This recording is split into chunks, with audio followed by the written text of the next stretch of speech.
कृपया अधिक जानकारीपूर्ण वीडियो के लिए मेरे चैनल को सब्सक्राइब करें। बुद्ध के अनुसार ओवरथिंकिंग क्या है? ओवरथिंकिंग आधुनिक समाज में अक्सर इस्तेमाल किया जाने वाला एक शब्द है जहां हम उस पल में जीने के बजाय किसी ऐसी चीज के बारे में सोचते हैं जो घटित हो सकती है। ज्यादा सोचने से हम चिंतित हो जाते हैं क्योंकि हम उन चीजों के बारे में चिंता करते हैं जो हो ही नहीं सकती। जब भांग की खेती की बात आती है तो क्या हो सकता है इसके बारे में चिंता करने के बजाय क्या हो रहा है इसके प्रति सचेत रहना हाथ में काम करने का सबसे अच्छा तरीका है। आप अत्यधिक तनावग्रस्त नहीं होना चाहते क्योंकि आप यह सोचना शुरू कर देंगे कि क्या गलत हो सकता है और फिर आप अपने आप को हर उस चीज के लिए तैयार करने का प्रयास करेंगे जो संभवतः हो सकती है। आप खरपतवार में फंस जाएंगे और घर के अंदर भांग की खेती में अपने समय का आनंद लेना भूल जाएंगे। बुद्ध के अनुसार अधिक सोचने का क्या कारण है? ओवरथिंकिंग तब होती है जब कोई व्यक्ति किसी स्थिति के हर संभावित परिणाम और परिणाम के बारे में सोच रहा होता है। जब ऐसा होता है तो कोई भी निर्णय कठिन और समय लेने वाला हो जाता है। यदि आप खुद को किसी चीज के प्रति जुनूनी पाते हैं तो एक ब्रेक लें और कुछ और करें। यदि आप जो कुछ हुआ उसके बारे में सोचते रहने के लिए मजबूर महसूस करते हैं तो संभावना है कि आप इसके बारे में पहले ही काफी सोच चुके होंगे। उस स्थिति से दूर जाने के लिए कुछ समय लें और आगे बढ़ने से पहले उस पर विचार करें। आपको अपना समय लेने और जो सही और आवश्यक है उसे करने पर पछतावा नहीं होगा। असुरक्षा। यदि आप असुरक्षित महसूस कर रहे हैं तो संभावना है कि आप अपने और अपने आसपास के लोगों के प्रति ईमानदार नहीं हैं।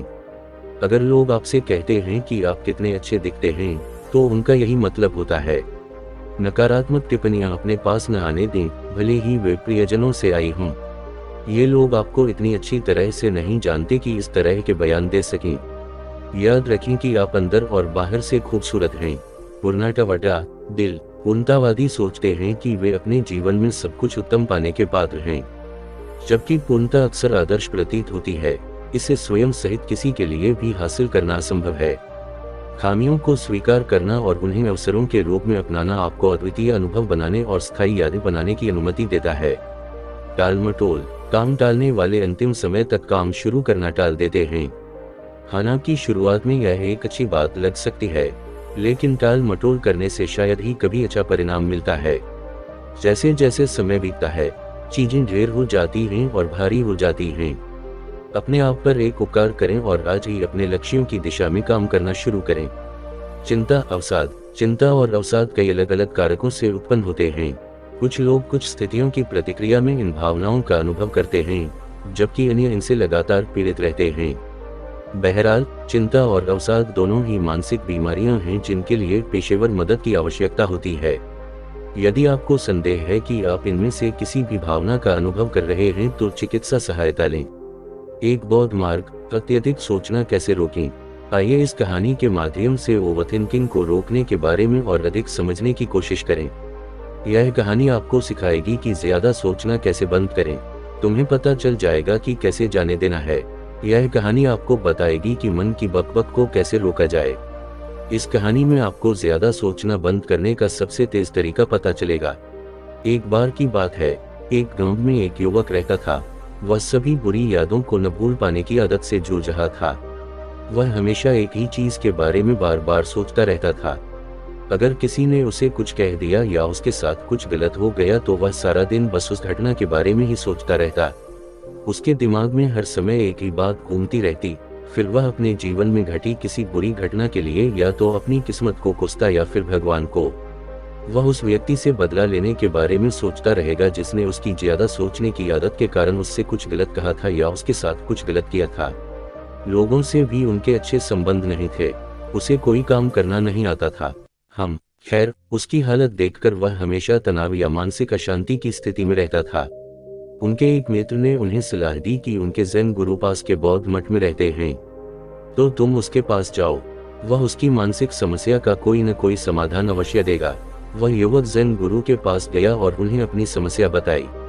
उसने उसे बताया कि कैसे वह एक ही घटना के बारे में बार बार सोचता रहता है और पुरानी बुरी यादों को नहीं भूल पाता। युवक की समस्या सुनने के बाद बिना कोई जवाब दिए जैन गुरु उठे और उसे ऐसे ही छोड़कर मठ के अंदर चले गए। युवक को थोड़ा अजीब लगा, लेकिन वह वहीं उसके लौटने का इंतजार करता रहा। थोड़ी देर बाद जैन मास्टर हाथ में पानी का गिलास लेकर वापस आए। ज़ेन मास्टर उस युवक के पास आकर खड़े हो गए। युवक भी उसके सामने खड़ा हो गया। ज़ेन मास्टर अपने हाथ में पानी का गिलास लिए हुए थे। उसने अपना हाथ सीधा किया और युवक से पूछा, बताओ इस गिलास का वजन कितना है। युवक ने कहा, ठीक ठीक तो नहीं बता सकता, लेकिन इस गिलास का वजन बहुत कम है। ज़ेन मास्टर ने अभी ठीक कहा, मेरा सवाल यह है कि अगर मैं इस गिलास को 1 मिनट तक ऐसे ही पकड़कर रखूं तो क्या होगा। उस आदमी ने कहा, कुछ नहीं होगा।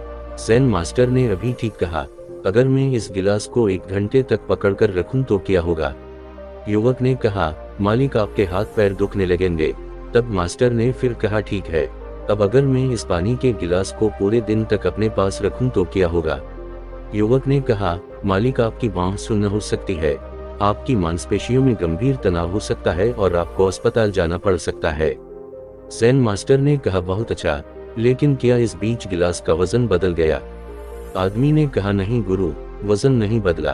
तो फिर बांह में दर्द, मांसपेशियों में दर्द क्यों था। मास्टर से पूछा। लड़का चुप रहा। अब मुझे इस दर्द से छुटकारा पाने के लिए क्या करना चाहिए। ज़ेन मास्टर ने फिर पूछा। उस आदमी ने कहा, मालिक यह तो सरल है, बस गिलास नीचे रख दो। ज़ेन गुरु ने बिल्कुल सही कहा, मैं यही सुनना चाहता था। तभी उन्होंने गिलास नीचे रख दिया और कहा कि आप मेरे बेटे को देखिए। जीवन संघर्ष ऐसे ही होते हैं। लोग जीवन की समस्याओं पर बहुत अधिक ध्यान देते हैं। अगर आप इसे कुछ देर तक अपने दिमाग में रखें और फिर छोड़ दें तो आपको लगेगा कि सब कुछ ठीक है। अगर आप इसके बारे में कुछ देर से ज्यादा सोचेंगे तो आपको तकलीफ होने लगेगी, और अगर आप सारा दिन इसके बारे में सोचते रहेंगे तो यह आपको सताने लगेगी और फिर आप चिंता, तनाव और अवसाद से भर जाएंगे और आप किसी और चीज पर ध्यान केंद्रित नहीं कर पाएंगे। हम सभी अपने जीवन में संघर्षों से गुजरते हैं, लेकिन इसका मतलब यह नहीं है कि हम हर समय इसके बारे में सोचते रहें, बल्कि अपनी पिछली गलतियों से सीखकर अपने जीवन में आगे बढ़ना जरूरी है। यदि आप उस पानी के गिलास की तरह वही करते रहेंगे तो इससे आपके जीवन में केवल दुख ही आएगा। इसलिए यह याद रखना महत्वपूर्ण है कि दिन के दौरान चाहे कुछ भी हो, अपने तनावों और चिंताओं को शाम से पहले ही दूर कर दें, क्योंकि आप अपने सभी बोझों को नीचे रख सकते हैं, उन्हें रात भर और अगले दिन तक न ले जाएं। तुम्हारे साथ यदि आप अभी भी कल के तनाव का बोझ महसूस करते हैं तो यह एक मजबूत संकेत है कि गिलास नीचे रखने का समय आ गया है। ओवरथिंकिंग को कैसे रोकें। ज्यादा सोचना एक मानसिक स्थिति है जहां आप सकारात्मक विचारों के बजाय नकारात्मक विचारों और भावनाओं पर ध्यान केंद्रित करते हैं। यदि आप में अति विचारक सिंड्रोम की प्रवृत्ति है तो चिंता महसूस होने पर आजमाने के लिए यहाँ कुछ युक्तियां दी गई हैं। नंबर 1, नकारात्मक आत्मचर्चा से सावधान रहें। जब आप घंटों तक चिंता करते रहते हैं तो कभी कभी समस्या से निपटने की तुलना में खुद को दोष देना आसान होता है। इससे पहले कि आप खुद को दोष दें, खुद से पूछें कि क्या आप वास्तव में इन भावनाओं के लिए जिम्मेदार हैं। मैं अपने आप को चिंतित करने के लिए क्या कर रहा हूँ। क्या मैं बेहतर महसूस करने के लिए कुछ और कर सकता हूँ। आत्म आलोचना से बचना कठिन है, लेकिन खुद को यह याद दिलाना कि आप अपनी चिंता के लिए पूरी तरह जिम्मेदार नहीं हैं, आपको नियंत्रण वापस लेने में मदद कर सकता है। नंबर 2, अपने पर्यावरण पर विचार करें। यदि आप अपने आसपास की हर चीज का अत्यधिक विश्लेषण करते हैं तो शायद यह समय है कि आप कुछ शांति और सुकून के लिए बाहर देखें। प्रकृति में टहलें, तैराकी करें या किसी ऐसी जगह चुपचाप बैठें जहां आपको कोई ध्यान भटकाने वाली बात सुनाई न दे। हो सकता है कि आप घर छोड़ना नहीं चाहते क्योंकि आप डरते हैं कि लोग क्या कहेंगे, लेकिन अगर आपको आराम करने में परेशानी हो रही है तो आप बिना कोई बड़ा उपद्रव किए खुद का आनंद लेने का एक तरीका ढूंढ सकते हैं।